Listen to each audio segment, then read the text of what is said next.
question about a wrist lock transition in Pinan Godan, and it's also found in Chinto. Chinto is the older version.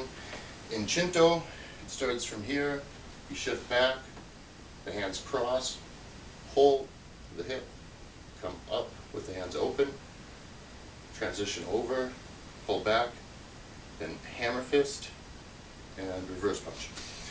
And in Pinan Godan, it goes into a low Juji-Uke, pulling back, shifting the weight, then it comes up with the hands open, rotates. Some styles do it with the hands open, then hammer fist, and stepping punch. The two are obviously extremely similar. Chinto is the basis for the version in Pinan Godan. The main difference is that Itosu made the crossing action a little more explicit in the kata. This could just look like a quick transition. It's not real specific about the cross is a little less evident, even though it is in fact there.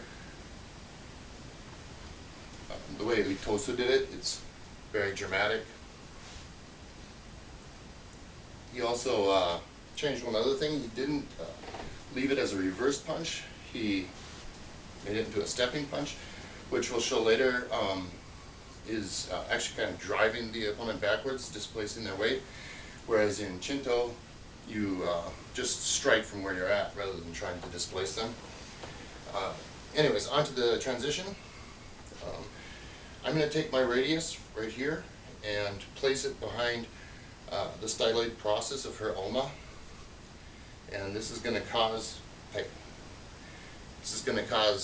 some pain, but what it mainly does is cause a buckling of the wrist, and this is a scissoring action. You can see how my hand scissors right here, and that scissoring action is what causes the wrist to buckle.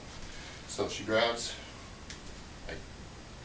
Now I'm a little bit underneath her, so this raises her physically.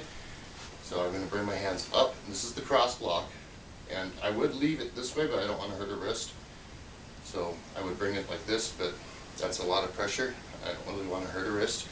And from here, the hands rotate this way, pull back. So I displace, come up, and here's the rotation. You can see I go from here to here. So displace, come up, and now I'm in the same position. This is Tehiragatame, and I actually have it in this position, but there are different ways to do it. And I'm pushing this pinky knuckle towards her center, or I can also do it a little more this way if I want to lead her. Anyway, so this is the lock itself. I'm hoping that that gets a good view of it. So here I come up and I transition. And I'm hoping if I do it a few times, you'll be able to see how that transition works. Okay, so in the kata, there's a couple of fail-safes. So if she happened to strike, I would raise my hands this way, which I showed in the previous video. I can do, but it puts a lot of strain on her wrist, so it's a little dangerous. But if I just raise my hands up my center, I can intercept a punch from that hand. Another fail-safe it has is if for whatever reason this wrist lock isn't working, I do a hammer fist and just keep control of the arm this way.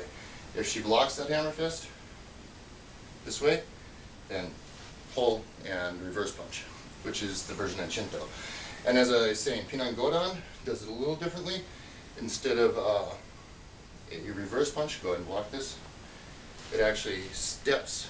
You actually step forward and drive the opponent backwards.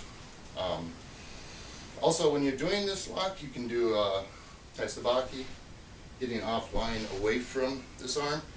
If I apply the pressure on the wrist at the same time, it'll keep me away from the free arm. Just a couple more times so you can see how this works. I want to get my tanden below her wrist and raise up and come down. And then here you can see it's the same position. Alternatively, if you want to, you can just grab.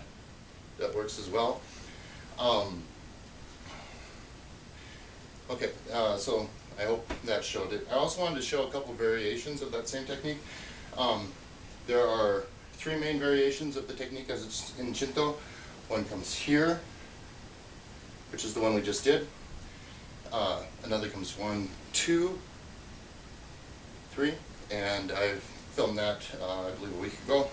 And then there's another one which, instead of coming around this way, just comes up like this. So it goes, and this one where it's coming like this would be more for a very close in. You grabbing my, yeah, grab my shirt.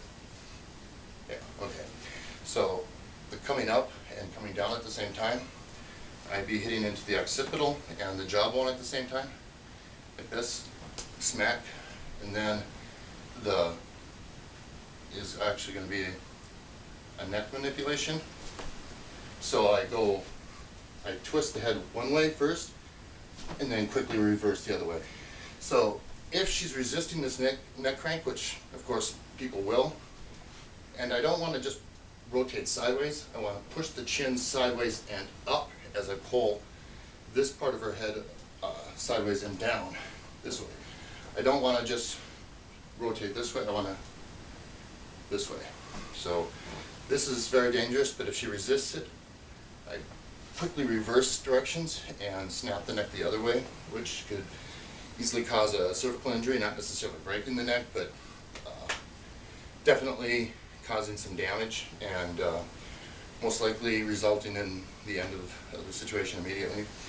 And then the other version, like I said, we covered that. It's just it's a solution to how, if you want to do the stacked fist armbar and they're throwing a wide punch, the technique in Chinto is basically a solution to that. So if she's throwing this wide punch and I try to block this way, that's not going to work so well. So what I do, she throws a wide punch, I hit here, this automatically causes the elbow to bend, and now I have access to the outside of her arm very easily, and I can go right into the stacked fist.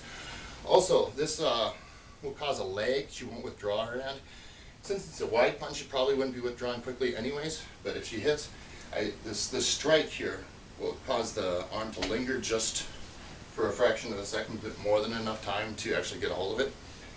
So those are the three versions in Chinto, and applications for all of them.